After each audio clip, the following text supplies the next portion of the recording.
Hello students. तो बेटे आज हम बिल्कुल नया टॉपिक शुरू करने लगे हैं, रिफ्रैक्शन। जो आपका चैप्टर लाइट वाला चल रहा था, इससे पहले हमने रिफ्लेक्शन पढ़ा है। उसमें दो पार्ट्स हैं, ये लाइट का ही कंटिन्यूड है। Next is refraction. तो बेटे रिफ्रैक्शन क्या होता है, आप अगर पहले डायग्राम देखो, ये देखो, ये मैंने एक ग्लास स्लैब बनाई हुई है। तो लाइट की रे आई और जब उसने इस पॉइंट पे स्ट्राइक किया, तो वैसे तो इसको क्या करना चाहिए था, बिल्कुल सीधा निकलना चाहिए था, बिल्कुल इस डायरेक्शन में निकलना चाहिए था, ऐसे आना चाहिए था इसको। लेकिन वो इस तरीके से नहीं आती, वो इस तरीके से बेंडिंग कर जाती है। तो this bending is known as refraction. तो रिफ्रैक्शन इज द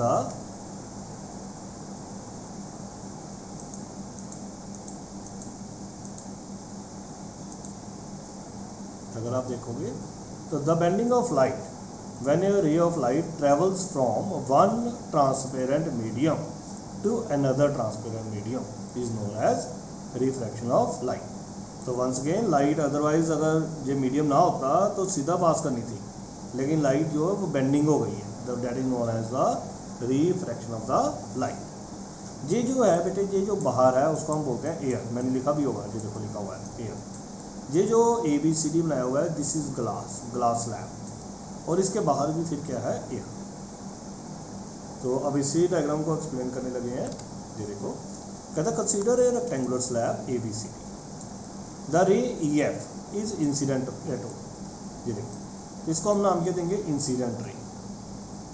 जहाँ से हमने नॉर्मल ड्रा कर दिया, परपेंडिकुलर ड्रा कर दिया, तो this will be become angle of incidence and this will become angle of refraction. तो बेटे याद रखना, ये ना वर्ड प्रॉपर लिखना, REFRACTION होता है, रिफ्रैक्शन।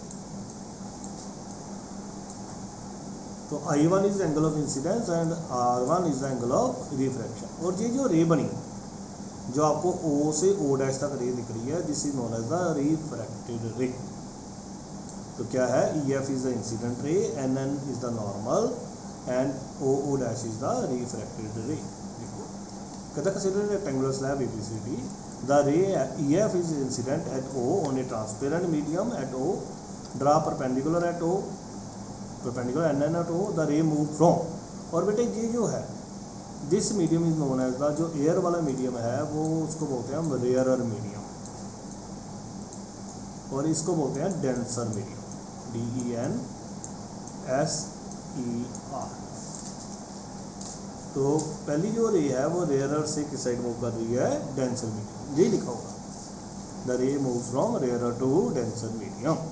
और याद रखना, जब भी rarer to denser medium move करते हैं, the ray bends towards the normal, वो अंदर को आती है, it bends towards normal normal. और जो रिफ्लेक्टेड स्ट्राइक है नाउ, उसने कहाँ पे स्ट्राइक कर दिया, O' पे। अब देखो O' पे जब स्ट्राइक कर दिया, उसके बाद वो कहाँ से मूव करेगा, डेंसर टू रेयरर। ये डेंसर मीडियम था, अब बाहर फिर रेयर होगी। तो जब डेंसर टू रेयरर करती है तो वो क्या होती है, बेंड अवे द नॉर्मल जाती है। कहता draw normal at O', now O' is incident ray. तो ये देखो, ये रे अब, क्योंकि ये अब आई और ये बाहर गई, जो आती है वो इंसिडेंट रे होती है, और जो बाहर जाती है वो रिफ्रैक्टेड रे होती है। अब O' will become incident ray and O' से बाहर जो जा रही है वो एमर्जेंट रे या रिफ्रैक्टेड रे।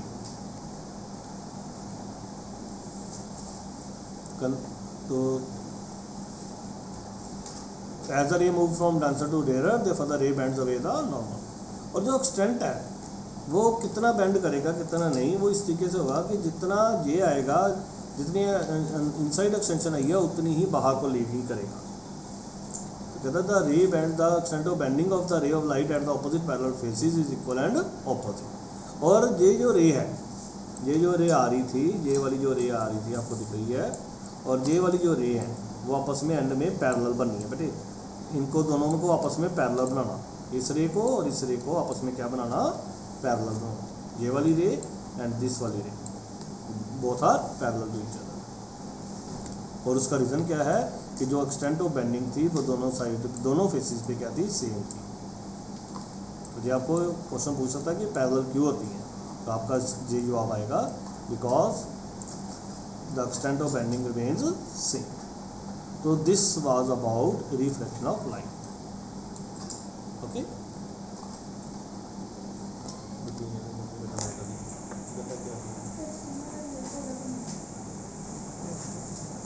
नेक्स्ट है बेटे लॉज ऑफ रिफ्रैक्शन। तो जो इंसिडेंट रे है, जो रिफ्रैक्टेड रे है एंड नॉर्मल है, lie in the same plane. Second है ratio of sine of angle. बेटे जो साइन लिखा है SINE लिखा है, this is the mathematical term. ये आप मैथमेटिक्स में ट्रिग्नोमेट्री में पढ़ोगे। Ratio of sine of angle of incidence to the sine of angle of refraction remains constant. तो ये देखो साइन को लिखते हैं SIN से, और एंगल ऑफ इंसिडेंस को I और एंगल ऑफ रिफ्रैक्शन को R। तो क्या कहता है, ratio of sine I divide by sine R remains constant, और उसको हम बोलते हैं रिफ्रैक्टिव इंडेक्स। और रिफ्रैक्टिव इंडेक्स को बेटे इस सिंबल से डालते हैं, ये म्यू है, इसको बोलते हैं MU म्यू। क्या बोलते हैं, म्यू। और इसके ऊपर A है, नीचे B है। A कहाँ से इंसिडेंट आया और B कहाँ पे गया। ओके, तो A म्यू B। तो ratio of sine of angle of incidence to the ratio of sine of angle of, जहाँ पे बेटे ना ratio of sine of angle of incidence to the sine of angle of refraction remains constant and is known as refractive index. आगे है refractive index की definition. तो अभी बताइए, ratio of sine of angle of incidence to the sine of angle of refraction is called refractive index. उसको किससे represent करते हैं, म्यू से, साइन I ओवर R। एक और है ratio of speed of light in vacuum और air to the speed of light in medium is called refractive index। और याद रखना, जो speed of light in vacuum है वो फिक्स होती है, इट रिमेन्स कांस्टेंट, और उसकी वैल्यू होती है 3 × 10⁸ मीटर पर सेकेंड। और कभी भी एग्जाम में जरूरत पड़ेगी तो वो प्रोवाइड नहीं करेगा। You have to remember speed of light in air is 3 × 10⁸ metre पर सेकेंड। अभी हमने बात की रेयरर मीडियम। तो बेटे जो रेयरर मीडियम होता है उसमें स्पीड ऑफ लाइट ज़्यादा होती है। The medium in which the speed of light is more is known as the rarer medium, और जिसमें स्पीड ऑफ लाइट कम होती है उसको बोलते हैं हम डेंसर मीडियम। अगला है, कहता what happens when a ray of light goes from rare to denser medium. अभी बताया मैंने, जब रेयर से डेंसर आएगी तो light bends towards the normal, और जब डेंसर से रेयर जाएगी bends away the normal. Okay, आगे है स्नेल्स लॉ। स्नेल्स लॉ भी बेटे अभी इसी लेक्चर में हम पढ़ रहे हैं। जो ratio of sine I over sine R है, ratio of sine of angle of incidence to the sine of angle of refraction remains constant. तो this is known as Snell's law. और यूनिट्स ऑफ रिफ्रैक्टिव इंडेक्स क्या होंगे, क्योंकि ऊपर भी angle of incidence है, नीचे भी एंगल ऑफ रिफ्रैक्शन है, तो दोनों सेम है, इसलिए यूनिट्स क्या होंगे, ना, कोई भी यूनिट्स नहीं होंगे। आगे एंगल ऑफ इंसिडेंस है, angle between incident ray and the normal is known as angle of incidence. Angle between the refracted ray and the normal is known as angle of refraction. Next बेटे numerical किया हुआ है, कहता है refractive index of glass is given, find the speed of light in glass. तो refractive index given है, मतलब mu given है। स्पीड ऑफ लाइट को इन वैक्यूम मैंने बताया अभी, वो फिक्स होता है, उसको C लिखते हैं, और 3 × 10⁸ मीटर पर सेकेंड है। Speed of light in glass मतलब V निकालना है, और म्यू का फॉर्मूला क्या था, C ओवर V। तो बाय सब्स्टिट्यूटिंग एंड म्यू की वैल्यू डाल दी 1.5, C की वैल्यू डाल दी, V इधर भेज दिया, फिर 1.5 डिवाइड कर दिया, साथ में उसका डेसिमल ब्रेक कर दिया बेटे, एंड गेटिंग द आंसर। और वेलोसिटी है तो इसका क्या बन जाएगा, मीटर पर सेकेंड। नेक्स्ट क्वेश्चन है, refractive index of water is given, find the speed of light in water. Mu given है, speed of light in vacuum हमें पता है, speed of light in water V निकालना है, तो म्यू क्या हो गया, C over V substituted and got the value of V। वो हमारी स्पीड ऑफ लाइट हो। Speed of light in water given है, फाइंड द रिफ्रैक्टिव इंडेक्स। तो वाटर में V है, वैक्यूम में C होता है, रिफ्रैक्टिव इंडेक्स म्यू निकालना है, तो म्यू क्या होता है, C over V and substituted the value to get the mu. कहता light passing through air to a medium with angle of incidence given है, I गिवन है, एंगल ऑफ रिफ्रैक्शन गिवन है, कहता है कैलकुलेट द रिफ्रैक्टिव इंडेक्स। और देखो बेटे उसने साइन जो है वो प्रोवाइडेड है, ये अगर कोई जरूरत होगी तो क्वेश्चन में प्रोवाइडेड आएंगे। I गिवन है, R गिवन है, रिफ्रैक्टिव इंडेक्स निकालना है, तो म्यू क्या होता है, sine I over sine R। I की वैल्यू डाल दी, R की वैल्यू डाल दी, साइन 72 क्वेश्चन में गिवन है, साइन 40 क्वेश्चन में गिवन है, उसको सिंप्लीफाई किया and getting the result of mu. आगे है कहते हैं N21 का क्या मतलब है और N12 का क्या मतलब है। N21 बेटे अभी मैंने बताया म्यू, कई बुक्स उसको N से लिखते हैं। तो म्यू क्या था, refractive index. N21 means refractive index of medium 2 with respect to medium 1। और जब इसको लिखते हैं तो N21 है तो इसको इस तरीके से लिखते हैं speed of light in medium 1 divided by speed of light in medium 2। जो बेटे पहले नंबर पे है वो डिनोमिनेटर में आना है और जो बैक साइड पे है वो ऊपर आना है। तो speed of light in medium 1 divided by speed of light in medium 2। N12 का मतलब क्या होगा, refractive index of medium 1 with respect to 2। और जब इसको लिखना है तो 1 वाला नीचे आना है और 2 वाला ऊपर आना है, ये याद रखना। आगे आता है एब्सोल्यूट रिफ्रैक्टिव इंडेक्स। अगर जो मीडियम 1 है, जो फर्स्ट मीडियम यूज़ कर रहे हैं, अगर वो वैक्यूम है तो फिर हम रिफ्रैक्टिव इंडेक्स को बोलते हैं एब्सोल्यूट रिफ्रैक्टिव इंडेक्स, और उसको लिखते हैं NM और म्यू है। तो NM क्या होगा, speed of light in air divide by speed of light in medium. और एयर वाली स्पीड को किससे रिप्रेजेंट करते हैं, C से, और मीडियम वाली को किससे रिप्रेजेंट करते हैं, V से।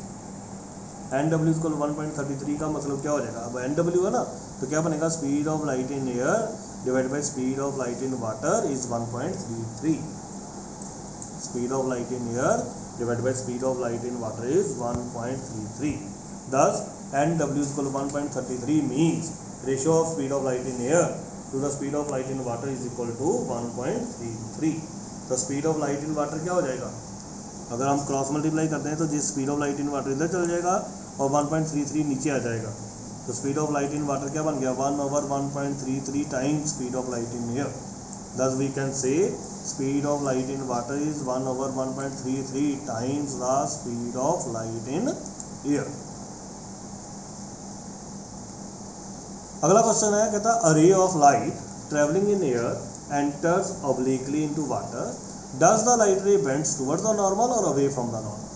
अब देखो वो एयर से वाटर में जा रहा है। एयर क्या है, रेयर मीडियम, और वाटर क्या है, डेंसर मीडियम। हमने पढ़ा जब रेयर से डेंसर जाता है तो बेंड्स टूवर्ड्स द नॉर्मल होता है।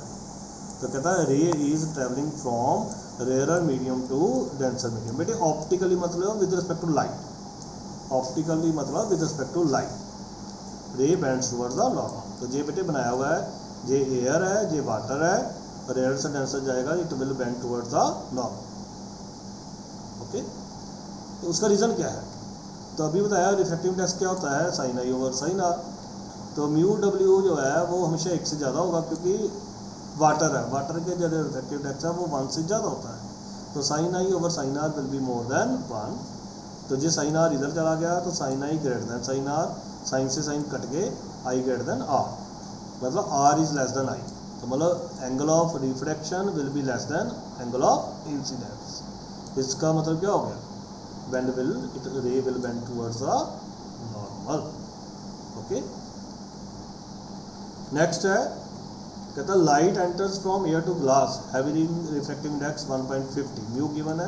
What is the speed of light in glass, speed of light in vacuum given है, ये नहीं भी गिवन होगा तो याद रखना है। तो म्यू गिवन है, वी निकालना है, सी गिवन है। तो म्यू क्या होता है, c over v, substituting the value we will get v. आगे क्वेश्चन है, कहता है find out from the table 10.3। अगर आप अपनी बुक देखोगे तो आपकी बुक में एक टेबल दे रखा है, अभी आपको दिखा देता हूँ।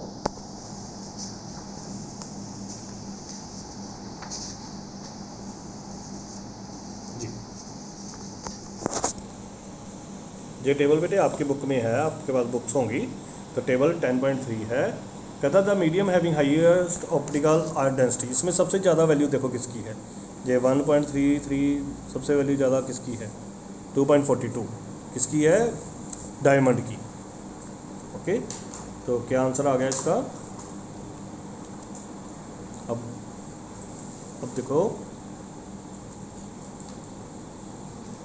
कहना we know optical density depends on the refractive index, higher the refractive index higher is the optical density and vice वर्सा।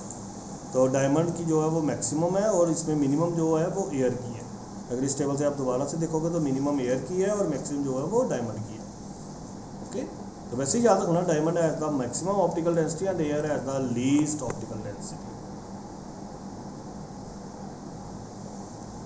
आगे फिर बेटे इसी टेबल पे बेस्ड है, कहता है you are given kerosene, turpentine and water, in of each of these does the light travel fastest. बेटे light जो है वो रेयर मीडियम में फास्ट चलती है। कहता use the information given in table 10.3। तो बेटे अगर आप वो टेबल देखोगे तो कैरोसिन की वैल्यू दे रखी है उसने 1.44, टर्पनटाइन की वैल्यू दे रखी है 1.47 और वाटर की वैल्यू दे रखी है 1.33। तो सबसे कम किसकी है? वाटर की। सबसे कम किसकी है? वाटर की, इसलिए वाटर में फास्टेस्ट हो। और सबसे ज़्यादा जिसकी है टर्पनटाइन की सबसे ज़्यादा है तो उसमें स्लोवेस्ट हो। आगे है, कहता है refractive index of diamond is this, what is the meaning of this statement. तो देखो हमें रिफ्रैक्टिव इंडेक्स ऑफ डायमंड की बात है। तो रिफ्रैक्टिव इंडेक्स का डेफिनेशन क्या है? Velocity of light in vacuum divided by velocity of light in diamond. Refractive index डाल दिया, तो velocity of light in vacuum divided by velocity of light in diamond, तो क्रॉस मल्टीप्लाई कर दिया, तो velocity of light in diamond will become 1/2.42 times velocity of light in vacuum. It means we can say velocity of light in diamond is 1/2.42 times the velocity of light in vacuum. तो बेटे आज के लिए इतना ही, thank you.